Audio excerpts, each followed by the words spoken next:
Hi, welcome to this week's edition of Blue Soak. Again, John, Dave, myself, we're going to look back over our great victory in Swansea last weekend, all the other Pro 12 action, and also the European Cup games which were postponed, and look forward to our European Cup matches the weekend. So, boys, kicking it off, 9v22 against the Ospreys, great win over there. Well, as Declan Corcoran said on Twitter, it's our biggest win. We had our biggest win in Thomond Park, and now we've had our biggest win in Swansea. And at the time he sent the tweet, we were top of the Pro 12. So, what went wrong? Where did it all go wrong, George? I was very happy with that win. We seem to be building ever since our kind of bad performance against Wasps in the RDS. We've been building a little bit better each game. Bath was a little bit better, so on. First half of the Toulon games was a bit better, and so on. And every single game we seem to have just put that extra little few bits in place. And this one really, we're starting to cook. Yeah, and how them cooking and pumping. That's it. I mean, whilst it's always nice to win in Thomond Park, and there's a kind of an emotional element to that, local derby and all that. The actual result against Ospreys and the performance against Ospreys, I thought was exceptional. It really, really was good. I mean, we've gone over to Ospreys with strong teams, we've gone over with weak teams, we've played them with strong teams and played them with weak teams, and generally come home with nothing to show for it, no matter what the combination of selection is. And this time we came home not only with something to show for it, you could almost argue that we were unlucky not to come away with a bonus point in the end. We were certainly looking for it. I thought it was Sexton's best game since he's come back. Yeah, certainly. No, I don't think there's any question his of that. kicking was exceptional, like his kick over across the pitch for Dave Carney's try was... It shows you what he brings you, doesn't it? I mean, the kind of control he has with those kicks and the way he can put them on a sixpence, the general way he can run the game is... You can't buy that, you really can't. We'll we did. We'll have a quick look at Carney's first try. Yeah. I mean, it was good. It was a good try. It was a nice set piece. One thing I wasn't happy about was our maul. Again, it's still very ineffective. I mean, at least this time we're getting the ball back from it, but we're not actually doing any damage with it. Which, when you consider how much damage we're doing in the rest of the pitch, is a bit of an odd one, but still. It's quite static, isn't it? Yeah, it is. Yeah. It's a bit minging looking. Lucky Johnny had his, and look at how deep Carney ran from as well. Good he had a power. lot to do there. He had a lot to do. It was power that did it for him, as you just said. But many people would have caught that and not made the try line, but been held up just short of it. So to get over with that was pretty good effort from our Dave. You have Well to be in the done. right position to use that power. I mean, there's no use having all the power in the world if you Of know where to course. use the ball in the first place. And not only that, but you have to hit them. You have to hit the man right. You have to hit the angle right. You have to hit. There's quite a lot of stuff. And he's a fair bit of pace in him as well. Like, that was like a quarterback's throw. It was, yeah. It It was was, right on the inch money, perfect, like. yeah. Oh, yeah. Yeah. I mean, there was talk before the match that this was a duel between the two presumptive lines out halves. Yeah. If that was the case, I'm not necessarily sure it was because it's quite far out. But if that was the case, I think Johnny won. Yeah, well, the thing was that it was kind of the two best Northern Hemisphere out halves. I'd certainly agree with that. And, yeah. as you say, Johnny did definitely win, and like Sky were kind of pumping it up at the start. In fairness, though, they didn't have like they had a young 12 and a young 7, and quite a few. They had Tipperich and Well, you could see Alan even in Wynne-Jones that on the try, the bench. naivety of the defender, given that amount of space there. He was so infield, leaving all that space he behind. shouldn't have bitten in so strong. But I suppose maybe his expectation was that the maul would have been more successful than it was, and Possibly. we would have gone through a phase or two, and he was readying himself for defending that. And then I have a sense that try was actually inaudible in terms of because McGrath changes what's happening at the maul very, very quickly. I don't know. What do you think? Do you think it was pre-planned or was something that a bit off the cuff? Yeah, I think Sexton just sees those things and goes for them. And I saw him in one of the games, I think it was 2 weeks ago, where he was actually giving out. I think it was the last one in the RDS. He was giving out to one of the boys against Connacht I remember for not being on the... About 4 wing, years ago, or ready 3 to years go. ago, we had a penalty against Claremont, in Claremont, and rather than try and go for the points, he actually went for a cross-field kick. Now, it didn't work out, but if it had worked out, obviously he would have got the try, whereas he turned down a relatively easy penalty. I think they have to be off the cuff. I don't, it's one of those Dan Carter ones where what do? You kick shit ball and you run good ball. Well, he has that, you cross kick this ball and you run that ball or you on the basis that it was, if you like, an off the cuff or an audible play in the gridiron, in the colonial football, then a lot of credit has to go to Dave Carney for being on the ball and, of course, spotting the opportunity, or And Sexton for spotting that Carney had the opportunity. I mean, there's a lot of credit to go around. he has to time that run, which he did to Yeah. perfection. you know. Absolutely, yeah. And we scored another lovely try. Reed's try, I thought, was the pick of the ones. How he held on scrum to against that. the head, first of all, which is always nice. Yeah, how he held on to it, I'll never know. Offload was great from Theo, of course. Going forward, Reed and Theo have a very good partnership because Yeah. they I think play they're together mates, a lot. don't they? They look like they're mates when you regularly see them Yeah, in pictures together. they play together a lot, and going forward, they look great now. On the back foot, it hasn't been so good for us in the past, so which is, I think, what cost Reed his shot at the big games. But you can There see we go. going forward here. I mean, even his timing of the pass, just to put Theo into the hole, like, and then obviously following up. But he runs a lovely line. Yeah, it's a beautiful line. Great hands from Theo to Yeah. find him. But if you follow him from when he gives the pass to Theo and follow him on his run, he just trails him so well. I don't suppose you have the little bit of skill from Eason as I don't. His little catch and kick. No. That no. was that so was beautifully that was very nicely done. executed. He actually, and it was so unfussed, he caught the ball, kicked it with his foot over the sideline, and got it away just before he hit. And didn't break his ankle But, on I mean, the that's- Didn't break bottles. his stride. Didn't But that take there was just as just was as beautiful. lovely a piece of skill, because it's at pace and it's in traffic, and it's coming at him at a very awkward angle. It's very low down. That's it. Yeah. The low downness of it.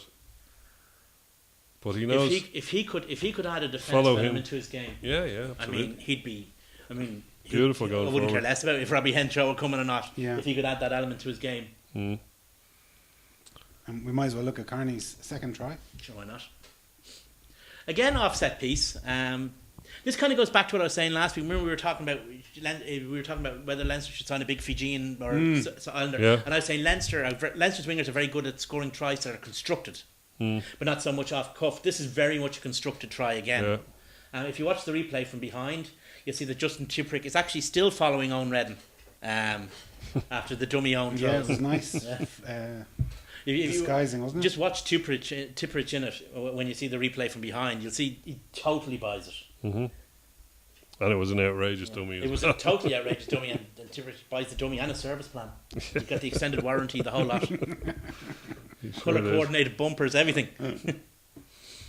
But that's it. I mean, that's what one of the things that Joe Schmidt did so well was he constructed off. Look at this. Look at Tipperick. Bye. But he did well running at the ref. Oh, That yeah, always yeah. is a great tactic. If So you is run Great at the tactic ref. and tag. Yeah. Run at the ref or run at the injured player that's getting treatment is the one. Confuse everyone. But one of the best things Joe Smith did was he constructed plays. He constructed situations so that the wingers could take advantage of it. And it's good to see that that's still in the things like that are still in the playbook. Because in terms of we're not going to score tries, or very many tries anyway, where a guy picks up a loose kick and runs it all the way back through a combination of pace. pace and power. That's just not. We don't have that in our armory. But we do have this. We do have this kind of creativity and the ability to take advantage of constructed situations. Well, it was me that suggested the big Fijian winger last week. It's a valid kind of option, as it were. Yeah. Well, the counter argument is, and I think you brought it up last week, we've got an academy full of wingers, and why buy one in? Yeah, no, I'd agree. But the positive, I thought, was that for once this season we've managed to put our possession into points. We were only 10-6 up at half time, and we ended up winning the game 22-9. So, we actually scored more points in the second half than the first half, whereas in previous games, I think it was 7 this year, we failed to score in the second half. Yeah. The Toulon game is It's obviously something we're working on. It's certainly. I mean, the thing that encourages me about this coaching team. I mean, there are areas of concern, but the thing that encourages me is that you can actually, if you watch the last 6 games, we'll say we leave the Connacht game out of it, even though because it's a bit of an anomaly with the weather. Although you could nearly include it because there are things in that you can actually see. You can map a progression. You can see areas. For example, in the back game, we were having terrible problems with our scrum. Yeah. We haven't. Have you seen any problems with our scrum since? Nope. In any Becoming a weapon. It's becoming a weapon, and we devastated the Ospreys with our scrum. I mean, it was a huge problem for them. And you can see that game on game. You can see a progression in what has been done with the team, how the team are going. I said it last week, and I'm certain of it this week. Last week I said that if we were to play that first match against Wasps, playing the way we're playing now, I don't think it would have been the walkover that it turned out to be. Mm. If we keep progressing like this, by the time we visit Coventry, it could be an entirely different result. Well, let's say it's only 2 weeks away now. Yeah. So in fact, a week and a half away. So Yeah. we won't have long to wait to see that. But the bad news, I suppose, was that we picked up a couple of injuries. He's looked like he got a bit of dental work I done think there. he Yeah. might, yeah. Ben Teo. Mm. Was it Ben Teo? Ben Teo, yeah. And Got his back of his head or side of his head into his face. And Yeah. it looked like he was certainly spitting up a bit of blood. And Luke was a stinger as well. Yeah, So he was actually on the radio the I heard next him, day, yeah. and he seemed to be fairly okay. I mean, let's face it, we can well afford to rest the two of them this week. Dominic Ryan had a very good game at 8, and I'm sure we could put him in there again. we'll come to the Bath game. Or sorry, well, yeah, he had a very good game. Okay, he didn't play 8, you're right. We'll come to the Bath he game. did have a very later. actually no. In fairness, Dominic Ryan did have a very good game for He did. second week running. He played very, very well, because I think what he did was he stuck to the basics. Mm. He didn't get carried away with himself. No. Well, again, it's, the guys they were in against, that 12 and 7 in particular, are very callow. They look like they're good prospects. But Very good that prospects. Underhill is the future of English rugby. If you listen to anyone who talks. Well, I'm just saying he's callow. I'm not Oh, saying he is. I mean, he's but not he talented. was. I think he was their player. Their under 20 England's under 20 player of the season last year. So he's got a bit of ability. And is he Welsh qualified as well? No, he's in whatever they call it. He's in college in university in Wales. That's why he's playing with Scarlets. Okay. But he's English. He's in the English system. Okay. I think he's in UWIC or whatever they call it, University of Wales in Cardiff. Fair enough. Well, similar to what Ulster did, Ospreys rested a lot of their big guns and kept them on the bench. Yeah. Didn't work out for them when they brought them on. I think it was maybe a bit too late. No, we actually played better when they came on for some weird reason I can't quite understand. That was what I was kind of afraid of when we weren't that far ahead at half time. I was Wyn Jones and Tubridge will come on and they'll carve us up, and that'll be the end of that, you know. But especially since we lost Heaslip, but it didn't happen. The other side of that is you bring on those guys, and the guys who are already there for Leinster, like Devin Toner and Sean O'Brien, they like their competitive juices will really flow when they see the other guys come on, so they'll lift themselves. And they know what they're expecting, you know. Yeah. Mightn't quite as familiar with some of the other guys. Yeah. Well, like that win briefly moved us to top of the table overnight or for a couple of days until Scarlets took on Connacht. And watching that game, it just reminded me of my days back in school when we were the gallant had moral victories all over the shop and agonisingly lost by a couple of points. Once again, they've done it. I mean, I can think back to umpteen games. The couple that stand out was the match against Cardiff last year, where Lamb had the big rant out after 10 minutes of extra time, and the Gloucester game in the Challenge Cup. I think this game is different than those two, because those two Connacht were done in those two games. Certainly in the Gloucester game, as far as I'm concerned, Connacht were done out of it. Not so much in this one. You can blame refs and all this kind of stuff, but I don't at think the end I of the wouldn't day, blame the ref in this one. you have to. No, you can't blame the refs, but you have to. Like, they have to cross the line and say, we are not going to be beaten. We are not accepting just to be there and thereabouts. You know what I mean? Like, they were there for the taking, though. Ronan Locke should be. Probably will be. Well, taken out, shot with shite, as an uncle of mine would say. I wouldn't like to have shite, been him on that plane home. No. I mean, Connacht had this ability. I mean, and it's ability that teams in Connacht's stage of development have. We had it. I think even Munster had it when they were at that stage. The ability to snatch defeat from the jaws of victory. Because you just don't know how to win, and you're not prepared for it. Well, you might think you are, but you're not. Like, there's an argument that says, because they were playing weakened teams at the start of the season, but they are decimated with injuries right now as well. But they seem to have this self-destruct button, or some Japanese lad there showed them how to commit harikari. But they should have won that game. You know what I mean? And at the end of the season, a better team. At the end of the season, it could be the difference between 7th and 6th, or you know. I can't think of any feasible reason why Ronan Loughney would have been in that ruck. I mean, if they let the opposition have the ball, they're not going to do anything. Let with them it. have it in their own half, Yeah, I suppose. they're not going to do anything with it if you've got your defensive system set.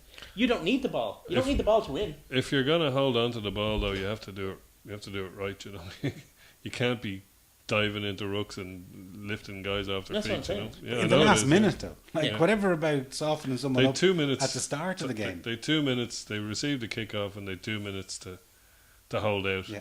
Now And- your choices are do a Munster in 2008 and go one out, and kick the ball out, or just kick it up their end of the field. But And the opposition, if you kick the ball into their 22 and you put pressure on them, they can't score from their 22. No. They hadn't scored the entire game. You know, they didn't look like a team that could. They weren't France of 1991. Regan King They could had run gone it. off. They could run it from behind their line. And Matt Healy plays for Connacht. Put the ball down in their half and pressurise them. Instead of, they were trying, even in the build up to that, they were trying to be smart and play little.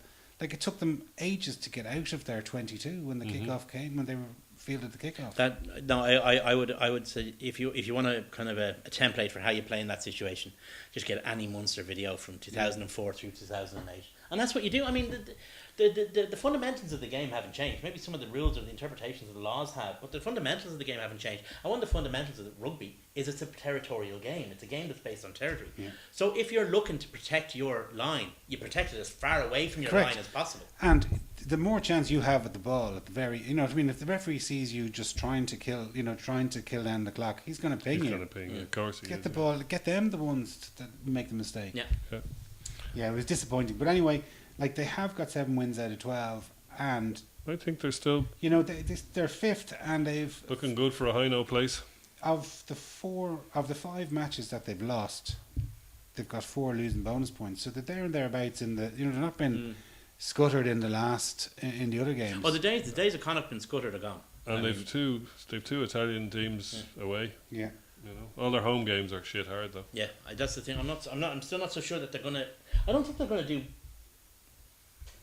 perceptibly better than they did last year in terms of finishing position. I'd hope that they'd get into 6th somehow. It depends. It's an interesting One would, actually. Just one would to hope so, but whether they will or not. Is just to another have a matter. look at the table now, as we're kind of at the halfway point. More teams are on 11 games than are on 12. So there's 8 teams in it. This time last year there were 6 teams in it. Mhm. That's a good thing. So we've got Connacht and Edinburgh in the well, they're in the mix a little bit last year, but they're right up the table now. Whereas Glasgow and the Ospreys are in 7th and 8th, not respectively, the other way around. Now Glasgow have 2 games in hand, but the Ospreys don't.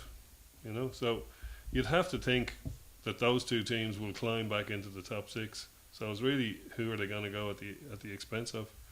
Edinburgh and Connacht.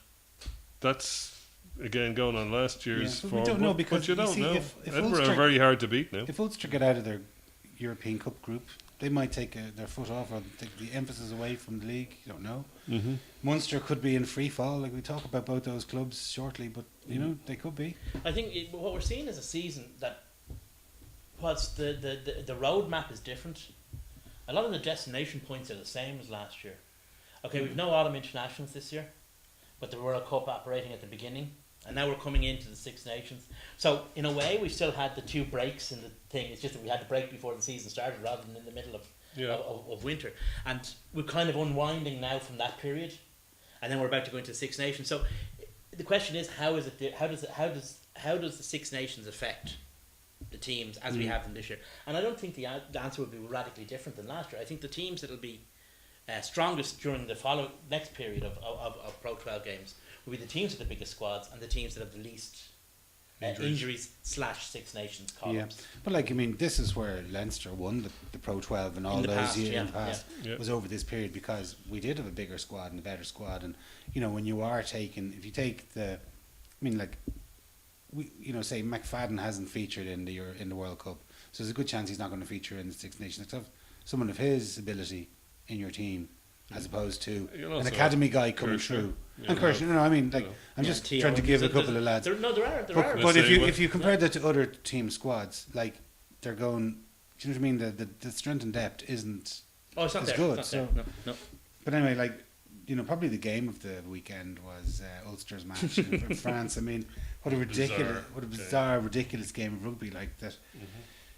For Onyx to score 23 points in the first half, you just thought, Jesus, like this Les Kiss is just. Yeah, I thought that was gone. it. Like, Game yeah, over. yeah. Game There was over. We all you did. got a comment on Twitter there about it, Dave?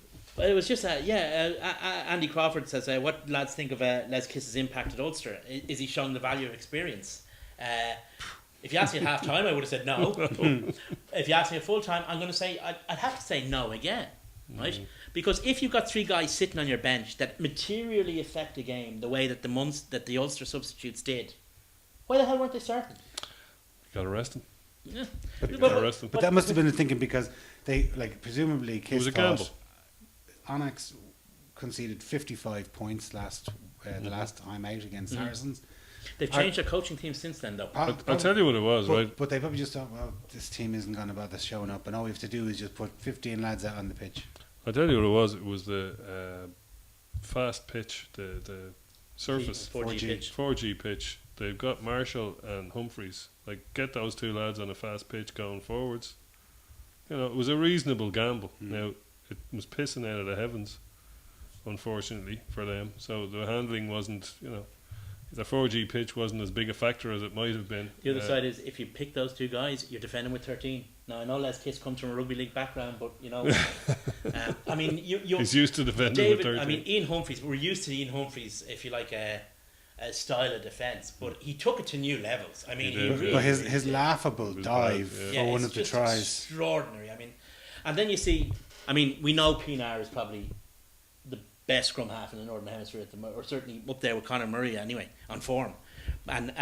But Paddy Jackson was brilliant as well. Yeah. He really was. Oh, he was great, yeah. And huge cojones on him to take that. Take the last I kick. thought, that's a penalty. They'll give that to Pienaar now. I bet you every That's exactly what I thought, yeah. And upsteps Paddy Jackson and just nonchalantly bangs it over the post. I mean, in fairness to him, There's a pressure kick. Yeah, that's a huge statement to make to Joe Schmidt as Yeah, well. massive. So it is a huge statement. And particularly after his faux pas last week against Munster. But isn't that the problem with Paddy Jackson? He can be Hot and cold, yeah. Hot and cold, yeah. a bit like I mean, his- but the thing is, so his the Munster question, contemporary the question counterpart. about Les Kiss is, if you add the two halves together, he comes out, 6 out of 10 after a He 1 got out away of with 10 it. and He a took 10 it. out of 10. He took a gamble and he got away with it. One thing was that it. we mentioned or we discussed last week was the candidates for the Irish captaincy, and a lot of the Ulster lads are complimenting Best on his half-time leadership or Yeah. taking. Well, I said at the full-time whistle to Miriam at full-time, I said that's got to put Best into the favourite seat for the captaincy. I mean, because he's captain of a team that came back from a 23-point deficit at half-time away in Europe. I mean, no matter how good or bad the team is, no matter how you dress it up, you've got to do it. And the thing about and one other thing, that Les Kiss is his coach now. yeah, And I know he's not involved in the Irish squad, but I'm sure that he's worked has with the Joe ear. Schmidt for a couple of years. he can tell Rory what's required of him. And also that, if Joe Schmidt is kind of toying it around, he might sort of say to a guy he trusts, Kiss, and go, well, I'm thinking, he's Best. You should have seen him in the changing room. He was, you know what I mean? Or he was exceptional. Yeah. I thought he was exceptional. He I is mean, an exceptional guy. Like Oyonnax had a bad start to the season, but Oyonnax were brilliant last year. They were superb last year. The fairy tale story of French rugby. Then they changed their coaching team and changed their style of play for whatever reason. the crack. And then they reverted last week or the week before, and they kind of. But you see, the thing is, confidence is still, when confidence is only building, it can still be quite fragile, because it doesn't have foundations. And Ulster were fortunately able to, in a position to attack those foundations. Great halfbacks, and with in fairness to him, Nick Williams, Yeah. I thought he was brilliant. I mean, he Get him cooking right. yeah, you use him He's right, hard and he ground. does deliver. I think Ulster have managed to suck all the best juice out of him. Yeah. So I don't know what Cardiff are going to get, but I mean, he's still a very valuable player to them. And the thing is, I mean, how are they going to replace him? But they needed somebody like him to come on because their scrum was getting pushed around. They were getting balls taken against the head, and Apparently, they're going to replace him with one of the best players in World Rugby, whoever that is. Well, I there's don't know, talk that's about what the rumour. Victor Vito, and I think that's kind of gone away. I don't think he's the one. And but there was talk about Luke Romano as well, wasn't there? yeah, he's second row though. Yeah, Um, there was chatter about that, whether that happens or not. who it is, I don't know, but they're keeping it close to their chest. Yeah, But apparently, there's a big signing there. but the lads, We shall see. but you know, I thought they were absolutely brilliant. So I thought one guy, we had a question from Tackle about Stuart McCluskey. Stuart McCluskey's progress and Irish prospects seems to be the complete 12: strength, speed, hands, and quick feet. Yeah. Yes, and yes. Couldn't have put it better Yeah. myself. He has a lot. That's exactly what he has. Do you know what might actually put him over the edge into the really, really highest echelon? Can he kick the ball? Hmm. Just not as I don't mean that as a criticism, but you know The old man Anu question. the Will Greenwood. Will Greenwood for me is the model of that kind of inside centre. Hmm. Can he kick? And he was a beautiful kicker of the ball. Hmm. I just wondered. That's all. But certainly, I'd have him. He does everything else. Certainly in or around the Irish squad for match day. Would you bang him in there if Jared Payne came back fit and firing? Would you bang him in with Henshaw instead of Payne? Yeah. Because I would. I would. Yeah. In a heartbeat. Like, Payne looks outstanding at 15. Yeah. When But he hasn't really excited at. No, I agree. He's done a job, but you know, I think that's it was a holding exercise. Yeah. Before to get a decent centre combination. We've spoken about it before. How Joe Schmidt put a huge amount of faith in that pairing and had it nailed down for the World Cup because he knew he wasn't going to get anybody else betted in before the World Cup. But now all bets are off. Like it's But there's more bets. I mean, Henshaw can't. I mean, he's injured, and B, Luke Marshall is playing superbly, and Luke Marshall's a guy that's been flagged out since he was 18 has been a potential next Brian O'Driscoll, one of the many. He probably needed 6 months injury free, and he's sort of getting that at the moment, isn't he? Like he took some bad knocks there a couple of seasons ago, and looked like his future was in doubt. He's getting a good run, and he has a great partnership with McCluskey, and he can kick the ball. He gives you a second kicking option. Well, I always thought he was a 12. I don't think I ever saw him play 13 before the last few games. Really? No. I always thought he was a 13. I always thought he was a 13. Okay, maybe it's just me. Yeah. I thought It could just be me.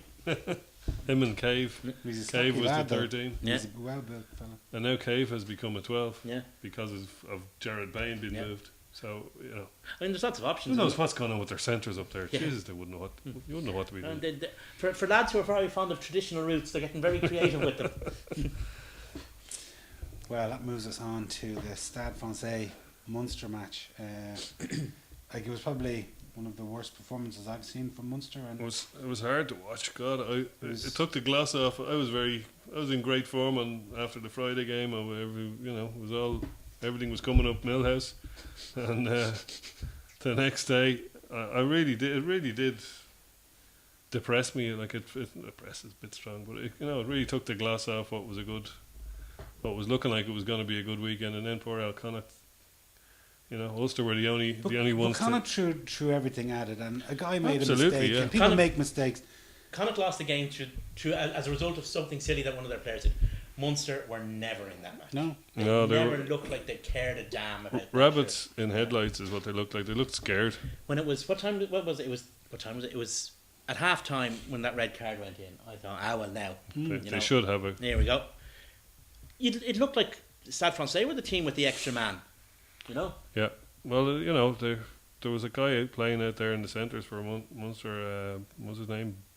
Butcher Overlap or something like his name was. It was I don't like to be making fun of them, but they really did butcher a few overlaps there, and they looked scared with the ball and without the ball. They looked scared. incompetent with the ball and disinterested without it. The tackling, such as it was for the second try, was pretty shameful. Actually, the tackling for a lot of the tries are shameful. I mean, the reality is the try that they did get, which kind of It was disallowed. whatever little gloss it was, should really have been disallowed. So, I don't know. I think there was huge problems. They need somebody in there quick. Who could they get? Yeah, well, I know one thing. It won't be Andy Farrell because Munster fans were very, very critical of him last week when he came into the Irish job. So there's no way they could ever accept him taking over. Taking over. Being there as a consultant at first. Andy Farrell came into the situation just after we recorded last week's show, so we haven't even had a chance to react to his appointment as It's nice of him to time it better this week. Yeah, at least he got it on the day this week. But yeah, it was a bolt out of the blue anyway. To get Andy Farrell in as What's your views on that, lads? As an for Brilliant, for brilliant, Ireland? brilliant. I think it's good. Yeah, I think it's brilliant, a brilliant acquisition. I think it's good for him I too. can't believe some of the critics. I mean, again, these idiots with computers. Not, But like The one thing, people though- typing in and putting on saying, "Well, how can he coach against his son?" Like, jeez. He's a professional. And Professional. the same way as almost every other coach has had to do at some stage in their career. Yeah. Unbelievable, isn't it? It brings me back to, I think it was 2012 Six Nations. Was that the one where we were? No, it must have been 2013 where they beat us in Lansdowne Road 12-6. It was an awful game in the rain, and the kick-off of that match, Sean O'Brien went straight for Farrell, and Farrell was only an under 20 player that year, I think. Went straight for him and lashed him out of it with a punch in the guts from the kickoff.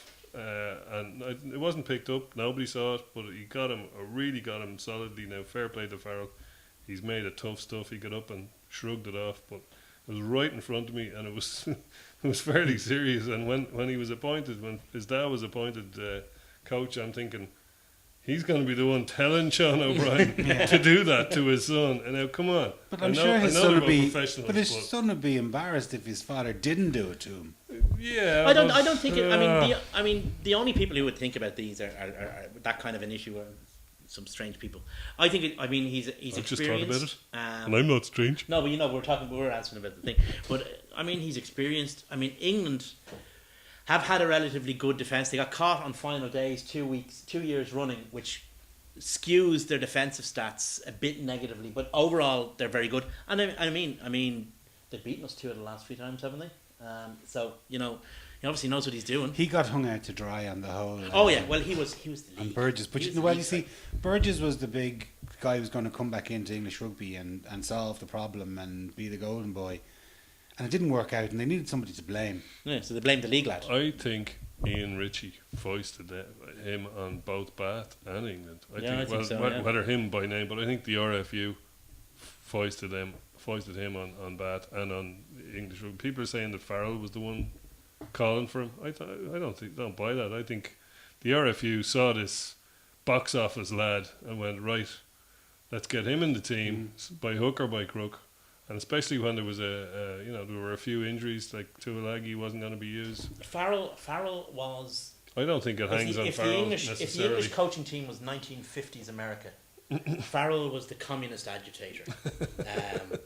He was the guy. Who was they were- Eisenhower? He's the guy they were going to blame for everything, no matter whether he was guilty or not. They were going to blame him for it. Burgess, blame Farrell.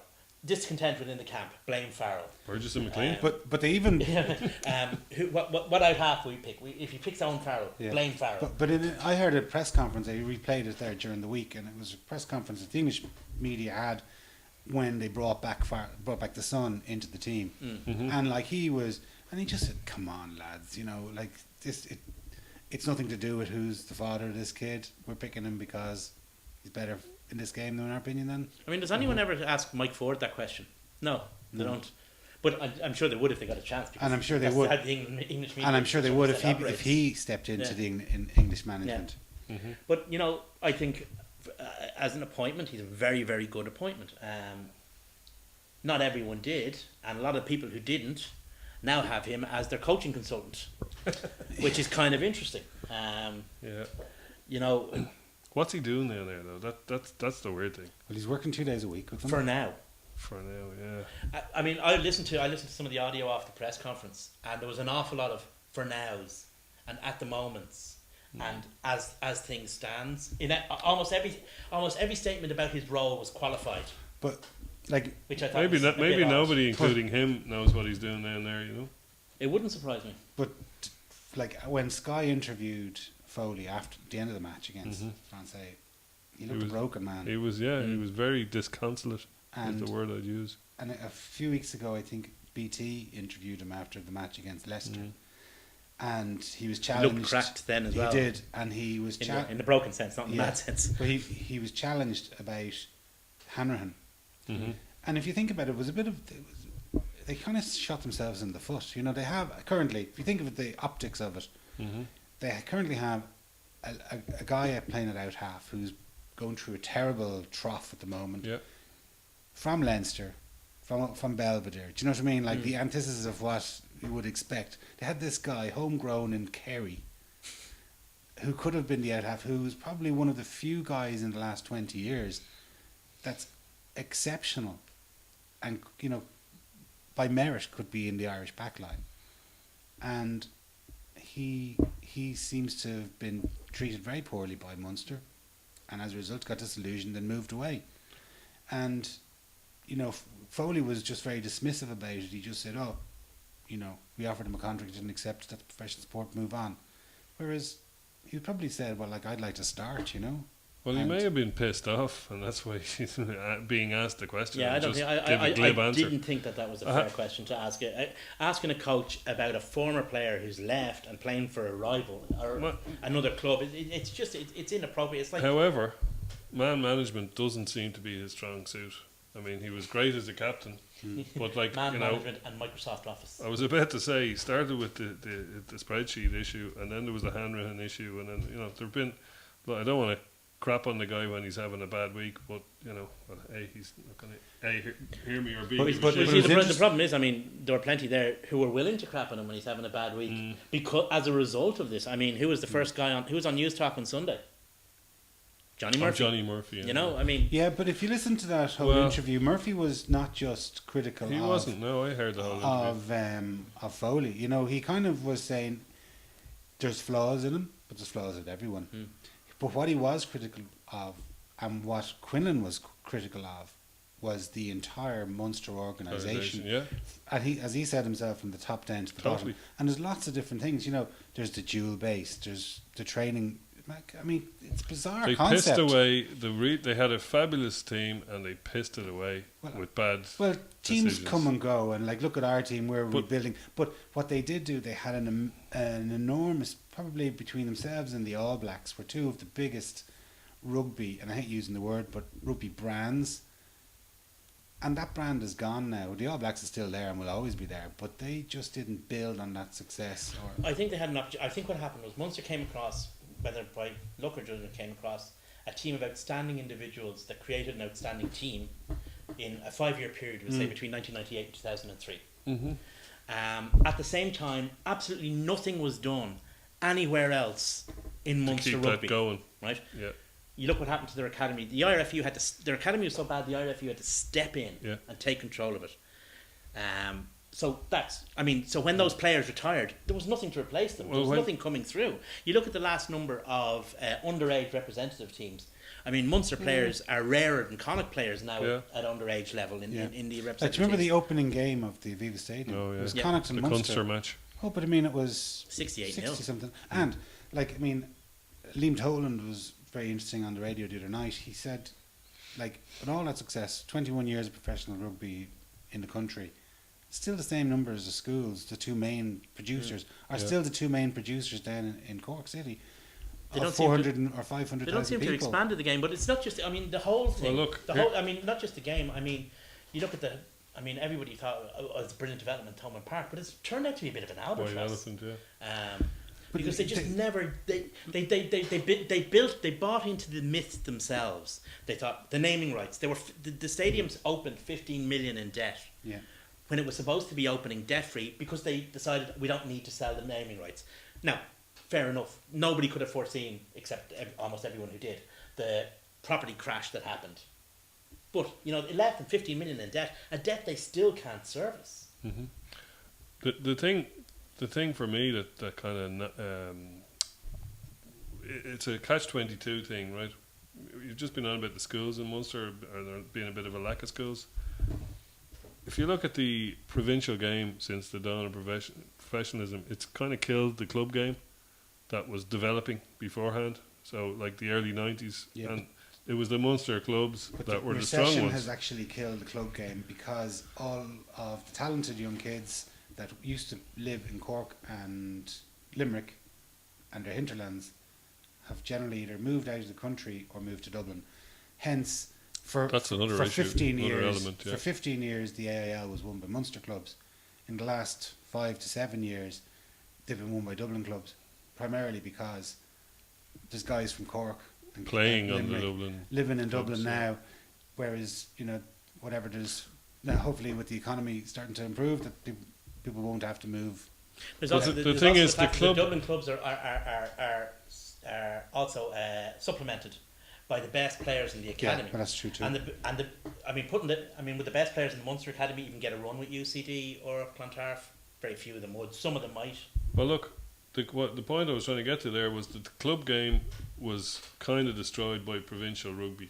Not destroyed, but it was put back, Changed. changed certainly, yeah. and put back a little bit in terms of its crowds. Like I was talking to a guy today who played club rugby in the in the early 90s and was playing for a junior club, and they'd have 600. He said all sides of the pitch would be full.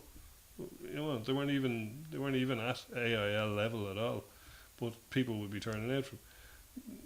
Where all the Munster players came from that made that exceptional team that they had from that built up until 2003 and then ran riot for the next 5 years, they all came from the club game originally, and there was no where you said they didn't put any academy in place properly. They still had the 2 training bases, but they also had the pipeline cut off in terms of players coming from clubs, whereas Leinster's pipeline has always been from the schools, and so Munster, the Munster team. The question is though, did Munster Rugby do enough to nurture That's exactly the it. remnants of the Munster- pipeline? I But don't think Munster they did. Rugby should have had a plan to replace these guys, because it was glaringly obvious that with the clubs When And they Munster didn't. won their first, they were too happy. when Munster were in their second European Cup, which in say 02, I was at that match in Cardiff. There was probably 50 to 60,000 people supporting Munster at that match.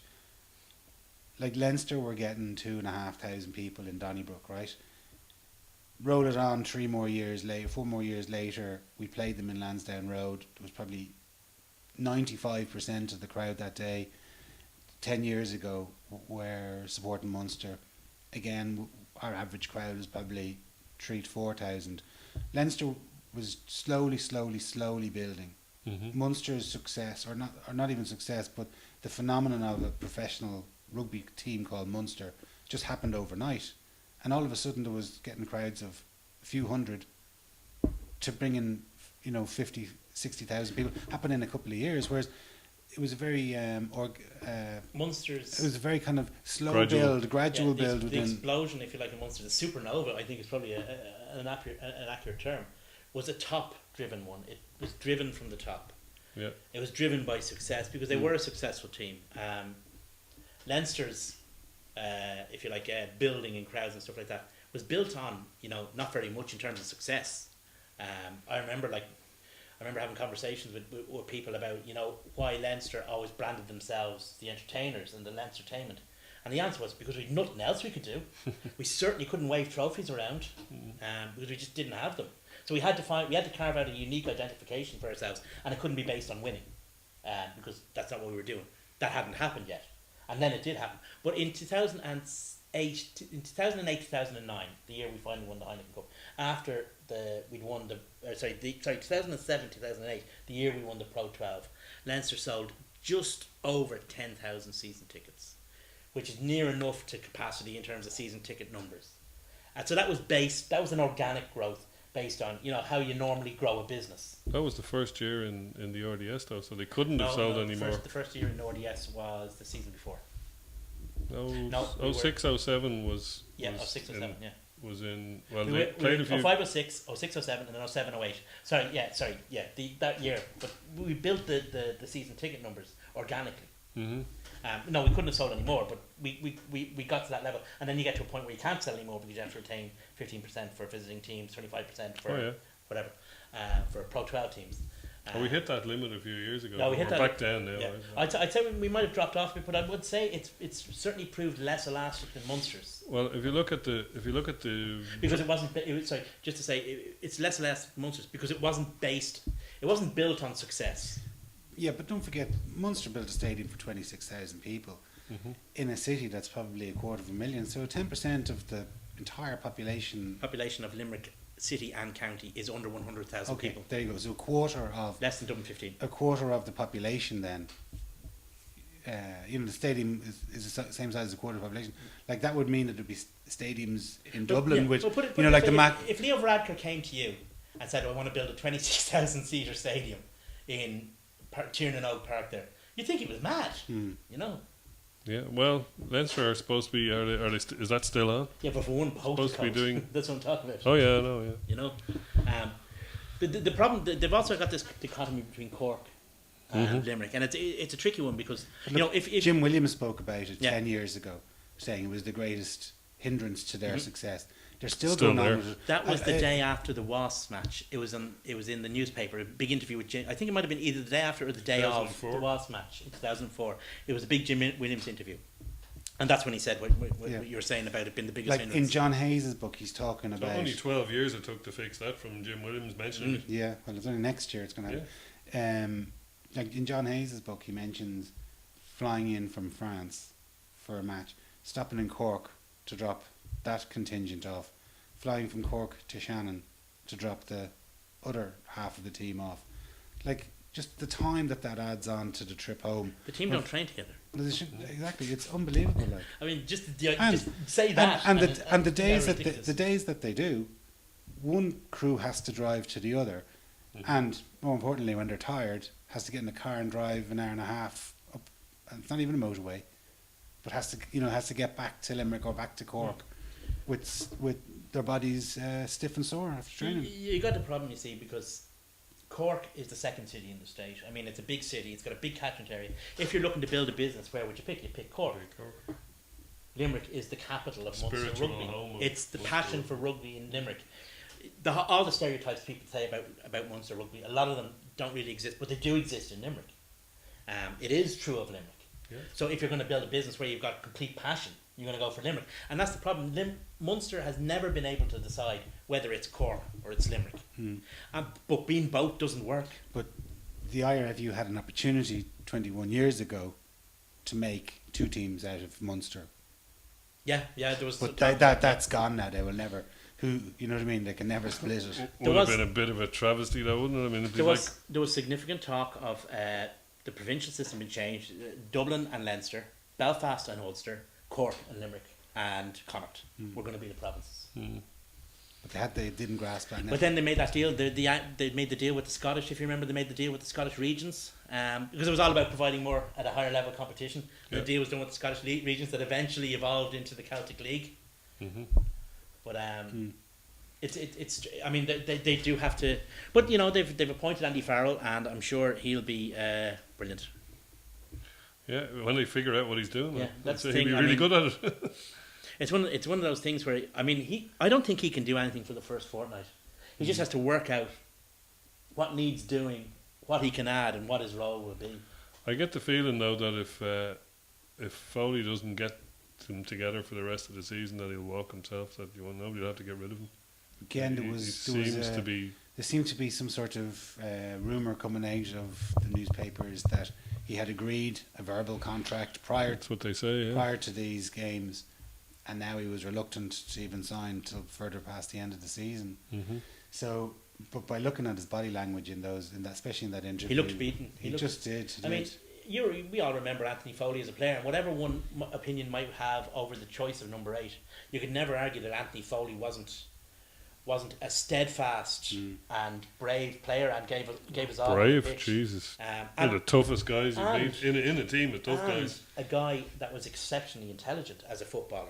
Yeah. He was a better footballer than an awful lot of people gave him credit for just looking at him. yeah, but But I've never. Unfortunately, The point is, I've never. In all the doesn't make times you I a saw him good play coach. for Ireland, and certain times I saw him play for Munster, I never saw him look beaten the way he looked no. at the But weekend. do you know the sad thing? Or not the sad thing, but I mean, if anyone was offered a job like that, you're going to have to jump at it and take, because you mightn't get offered it again. But you kind of have to admire the patience that O'Gara is showing. Going away. He went away. I'm sure he took a very large pay cut. Like 1 minute he was Yeah, playing but for Ireland, He's training Dan Carter now.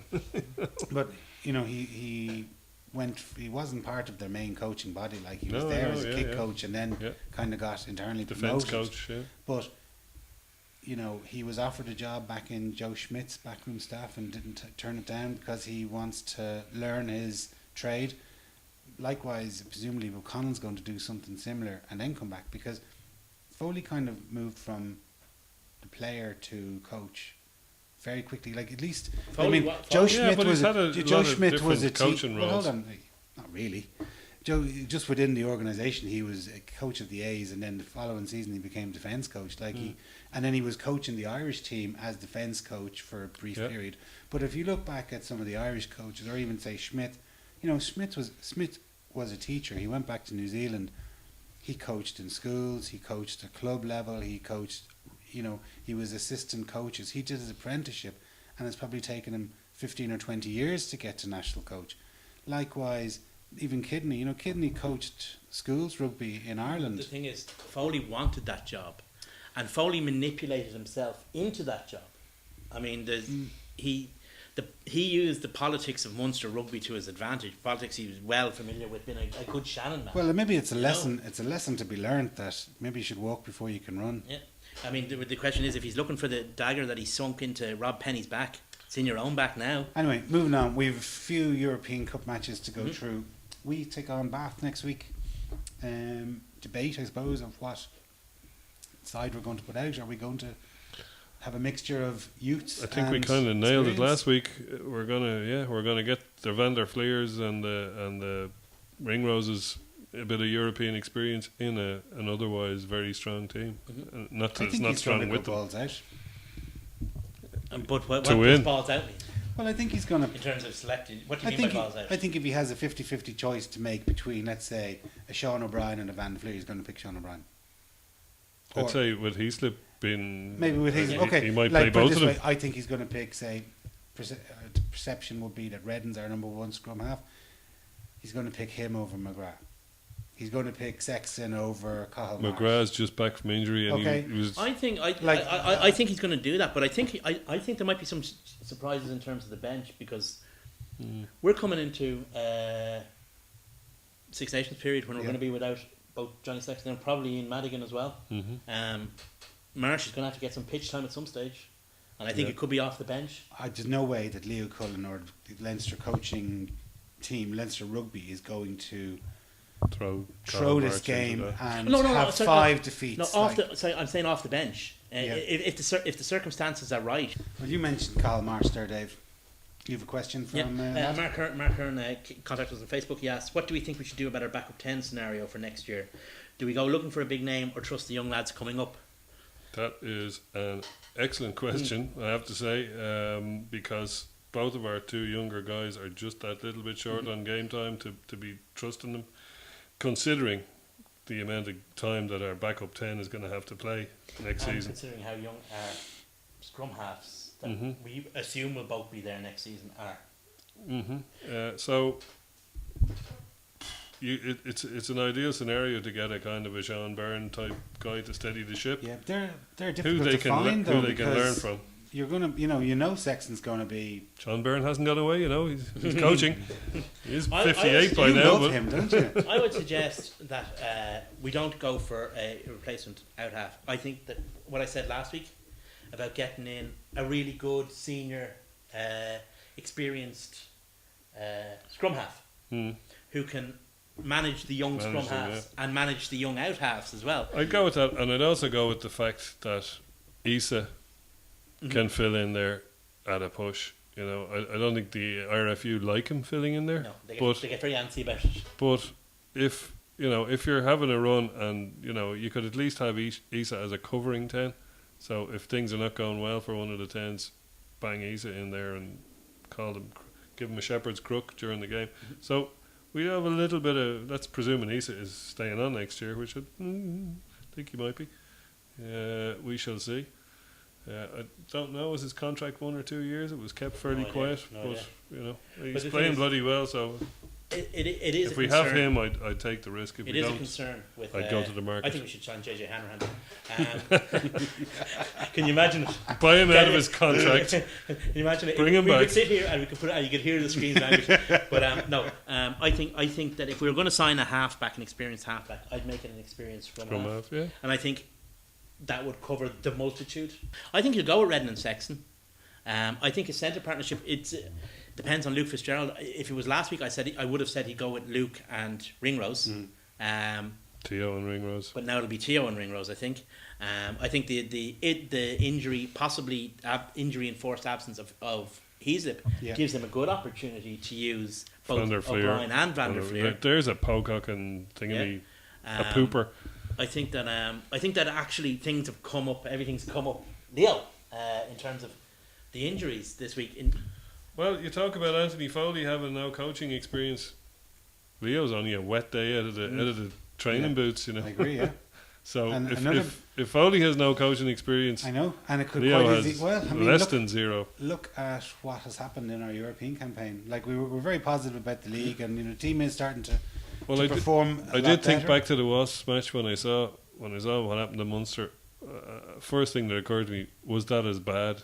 Yeah. As was our game as bad as that? And yes, it was actually. But like I think one of the saving score was factors bigger for Cullen is that our pool is a complete bitch, and he's in year one. But like, yeah, I agree. But the fact that there's Wasps have won the cup a good few years ago, but they've won it twice. Bath have won it. Toulon have won it 3 times. Their team is just packed with a gazillion bristling with stars. Whereas there's no Treviso in it. There's Stade Francais aren't the bee's knees. All that. It should They're also the be French remembered champions. I know they are. It should also be remembered. No, Stade Francais are a very good side when they have all their players. It should be remembered that they were down an awful lot of players. There were 4 or 5 guys who would have made their first choice who didn't play last week. Yeah, true. For me, the Stade Francais star player last year was a guy called Bourbon, and he didn't play. And he's a super player. He really is. But anyway, I think what you're saying is there is a situation like that. But I think that Leo gets a kind of a pass because he is in year one. Of course. And I think that we're like I was saying earlier, we're building week on week. We're getting better and better and better. And I think that we could do that. I think that even with guys like Bath are in shit form. I'd be disappointed if we don't win. Yeah, I have to say. I think even picking a couple of young guys, and I think that if we do well enough, it'll give him an opportunity to give 10 or 15 minutes to Colin Marsh, put him on the bench and use him, because we are going to need him to get some pitch time, whether it's him or Ross Byrne. I don't mind which, but one of them. So I think he has opportunities. He'll probably use Ross Maloney as off the bench as a substitute lock. He's used him a couple of times this season. He's looked good on it. Yeah. He's used him down in Limerick particularly. So they've had experience of that kind of. I'd say that'll be the height of the young players that he uses, though. Ringrose, I wouldn't ask him to use any others, though. Would you? Maloney. He might have. He probably have both hookers, wouldn't he? Strauss and Cronin. So he won't get Tracy in there. Who else would he put in there? I mean, the other guys you'd think of are Kelleher and Adam Byrne, but they haven't been near the Pro 12. Everybody thinks of them. Sure, they're nowhere near the team. Yeah, that's what I'm saying. They haven't been near the Pro 12, so they're hardly going to go into Europe. Are they named in the European panel? Are they even in the squad? I think Kelleher is. I'm not sure about Byrne. Kelleher, I think, is. Doesn't matter. They're not coming next or near it anyway, because I think we'll be able to put out a very strong team, and I think it'll be a team that will beat them. Yeah, that's basically it. I see the back three have been the same as last week. I'm going with if Luke Fitz isn't there, it'll be Fitz / Teo and Ringrose. Yeah. I think Johnny and Owen Redden will be halfbacks. And Isa and the Carneys. Yeah, that's what I was saying, back three as last week. Yeah. I think they'll go with McGrath, Strauss and Furlong. I think Furlong has sneaked ahead of Moore in terms of the starter. Anyway, have to get Mickey Bent a few. Yeah. Bit of game time. Jack McGrath's going to be exiting stage left come the Six Nations. He's a lot of miles up on him. Toner and McGrath have a lot of miles up on them, and I'd say they have to be due a rest in one of the games. They have to be either benching or not even in the 23 for I'd say Toner one of these 2 games. I don't think there's an opportunity. I don't think there's really an opportunity to replace him, because I don't think that we either have the quality or the experience. We have a player who might be quality, but he hasn't experience. We have a player who's experienced, but he's not really that level of quality. You're talking about Denton, and I'm talking about Denton and Maloney. Maloney has the quality, but not the experience, and Denton has the experience, but I'm not sure he has the quality to start a European Cup match. That's what I'm saying. Yeah. Well, we shall see. We shall see. Just a couple of other fixtures that bring out there. Obviously, Munster play Stade Francais again. Yeah. I think Munster will beat them. Yeah. I think Munster will. I think that they'll have to. they've been For their own accused heads. of an awful lot of things. Those players, they've been to a certain extent reduced. Some of them. So I think that they'll want to exert their pride. So we'll have another battle of the bluffers at number 8. Another game that jumps out is the other game in our pool, Toulon against Wasps. Come on, Wasps. Battle of the come on Wasps is right. Battle that's battle for the pool really. You know. Yeah. Whoever wins, that's going to win the pool. Yeah, Because in fairness to Toulon, they dragged themselves over the line against Big Bath time. I last week. didn't see the game, Yeah. It was not a game high on quality. but I wouldn't. The Um, scoreline would tell you that. It won't make too many end of season videos. No. But in terms of, Toulon not playing well and still managing to dig themselves out of a hole, they did it. Which is, what teams with 3 European Cups do. And they did it. So this is just kind for of that point, I hope they lose. Oh yeah, yeah. You know, I don't want them to get those. No, 4 neither do I. stars. I agree. I don't want anyone surpassing us that aren't already there, kind of thing. So, absolutely. And I still want Leo to be the most successful lock in European rugby in Ireland. Absolutely, I absolutely. don't think there's anyone going to surpass him, is there? Mr. O'Connell might Oh, pick he up a might, 4th yeah. title or a 3rd title. He'd Third. join him on the. That's true. Yeah. And I suppose the other game that I kind of was interested in was the Ospreys against Claremont. Like, Ospreys have a chance to get out of that pool. Well, the better Ulster and Ospreys do in Europe, the better Europe, for us. the better for us in the domestically. league, because if we can Yeah. possibly manage to get Ulster into a semi-final, they're playing us in Ravenhill the week after the semi-final or the week before, I'm not sure. So either way, that'd be good. And if the Ospreys have go on a good European run, they might not be so interested in. They have to come to the RDS late in the Six Nations. But even from pride in our league, Mm. I mean, I want to see as many Pro 12 teams That in, too, I in the was- Ospreys quarterfinals. played really, really well in Claremont. Yeah, they did. They put up a really good shot. It was a cracking game. Now that's one that will go onto the highlights video of the season. Absolutely. So hopefully the return fixture is just as good, but with the opposite result. Yeah. Because out of all the Welsh teams, Ospreys are the ones that have embraced the whole regional system the most and the most comprehensively. Untrue region. So surely there must be some reward for them in the. Yeah. I'd like to see it. Like, obviously, I was speaking firstly from a selfish Leinster point of view, but I'd obviously like to see Pro 12 teams. We've played Ospreys well a in lot, Europe. and there's a lot of Ospreys guys I have a lot of time for, like Valin Wynne Jones, Dan Bigger, I think Ryan Jones when he was there. They're guys that have big time for, so hopefully they'll be successful. Yeah. Yeah. I mean, boys, before we go, predictions for our game on Saturday? I'd say it'll be a bit of a dogfight because neither team, they're not in great form and we're not in great European form, so could be a bit of a dogfight. You wouldn't know. I'd hope we'd take it. Talk But- about home advantage might swing it first. Yeah. I think Leinster will play really, really well. I think Leinster will win. I think we'll win handsomely. I think it'll be 4-0, but if we have in terms of match points, if we have that third try with 10 minutes to go, I wouldn't rule out having the bonus point. I think I'm quite bullish about how Leinster are playing at the moment. I think the game against Munster, Munster mightn't be very good, but away from home at Thomond Park. The game against Connacht in very bad conditions, and then going away to Ospreys, a game where traditionally we always, fare quite Falter. poorly. To have done very well in those 3 games, and then having Bath on our home patch playing the way we're playing with the resources we have available to us now. Okay, we're going to miss Jamie Heaslip, we're going to miss maybe Luke, but we've a lot of strength and depth that we mightn't have had at the beginning of the season. So I'd be quite bullish about how Leinster are going to do. One concern that I'd have, like, is we were at the Bath match, John, and they decimated us in the pack. They killed us, especially that scrum that they forced the penalty try. You got Mike Ross is out. Keane Healy's obviously has recovered from his operation and suspended. So then you're kind of down maybe 2 of our front line props. The other side of that is, as Leinster have developed, and as Leo and Gerf have developed, so is John Fogarty. Remember, he's a first-year guy as a scrum coach as well, and that scrummaging performance was a nadir. I mean, there's no arguing it was a poor performance, one of the worst Leinster scrummaging performance in recent years. But since then, it's been much better. And remember, It'd be nice to test it again against that.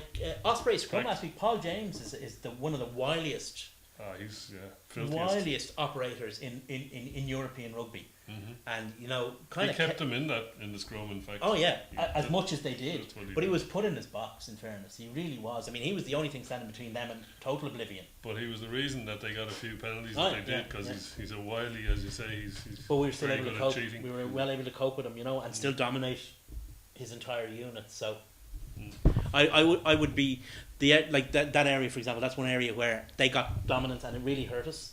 I don't think that they're going to have that opportunity to hurt us, because I don't think they're going to have that dominance. Hopefully not. All right, boys. As ever, thanks a million. And thanks very much for watching. Cheers.